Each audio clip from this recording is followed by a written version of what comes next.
the time. Some are so small you don't even notice them, but others are so big they hold entire countries together. Today, we're going to look at what happens when those contracts, the tiny ones and the massive ones, start to crack under pressure. We'll kick things off with something you see every single day, and we'll end with a contract that could shape the future of a nation. Let's jump in.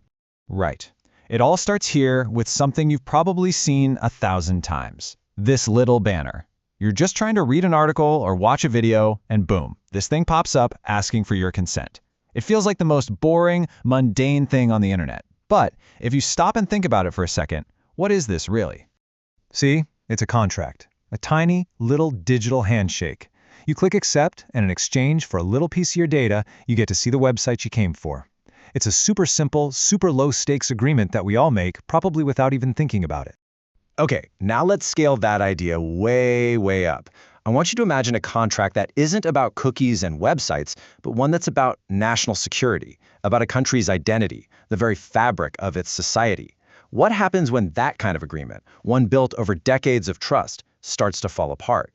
And that brings us right to the heart of the matter. We're talking about the first and maybe the most profound contract in this story, the social pact between the nation of Israel and its military, the IDF, an institution that's so often called the People's Army.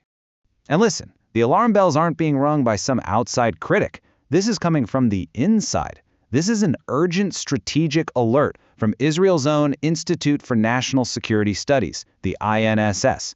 And what they have to say, well, it's pretty startling. And here it is. This is their core warning, and they don't mince words.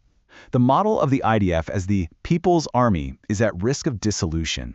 I mean, just let that sink in. This isn't just about military readiness. This is a threat to one of the foundational pillars of the entire Israeli state. And what's so fascinating here is how the INSS connects the dots. This isn't just a military problem in a vacuum. No, they're warning of this huge domino effect. A weaker army means less deterrence. That spooks investors, which hits the high-tech economy. At the same time, it makes the splits in society even deeper, and it even hurts that crucial relationship with the United States. It's all connected. And right at the very center of this whole crisis is this deep feeling of betrayal. The INSS report found that reservists, the volunteer force that is the absolute backbone of the military, they feel that the unwritten contract they had with the state has been broken. And this isn't about gear or paychecks. It's about a fundamental breakdown of trust. So who's the person that's got to step in and navigate this whole mess? A new commander's coming in at what might be one of the most critical moments in the IDF's entire history. Meet Major General Eyal Zamir. He's been named the next Chief of Staff for the IDF, and he's set to take over in early 2025. He is stepping into a role that is, to put it mildly, under an unbelievable amount of pressure. And his resume, well, it pretty much shows you why they picked him. He has decades of experience, came all the way up through the Armored Corps, he's held these huge command positions, and he was even the military secretary to the Prime Minister. That gives him this unique insight into where military power and political power meet. And this slide just lays it all out, doesn't it? On one side, you have his background, a deeply experienced commander, the first from the Armored Corps to get the top job since the 70s. But on the other side, you have this mountain of challenges. He has to spearhead the entire military reform after October 7th, try to heal those exact societal divisions we were just talking about, and manage these escalating threats from all around the region. It's a huge task. But the thing is, the pressure isn't just coming from the inside. At the very same time that this social contract is fraying, a totally different kind of contract is coming under a microscope from Israel's most important ally. We're talking about the legal agreements that govern international aid. And this pressure is coming straight from Washington, D.C. This isn't some news report or an opinion piece. Nope.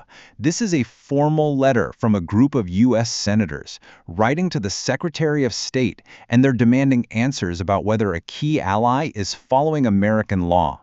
And what they're concerned about is this, the Leahy Law.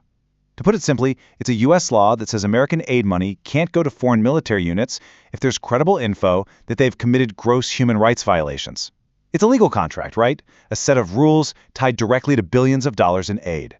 And according to the letter from these senators, which cites a classified State Department report, the scale of this issue is, well, pretty significant. The report apparently found many hundreds of potential violations by Israeli units. So many, in fact, that it would take years to review them all, creating a massive backlog. And really, the senators' whole argument boils down to one simple, powerful point. What good is a law if you don't enforce it? They're arguing that without real enforcement, these legal contracts, these rules designed to ensure accountability, they just become meaningless. They're just words on paper. So, where does all this leave us? We've looked at three very different types of contracts, from the totally mundane to the truly monumental. And all of them are, in one way or another, under review. We started small, right? With that simple digital contract for a website cookie. Then we scaled way up to the breaking social contract at the very heart of the People's Army. And finally, we saw how the legal contract, the one governing foreign aid, is being seriously questioned by a key ally. Each one shows a system under real strain. And that leads us to the final and most critical question.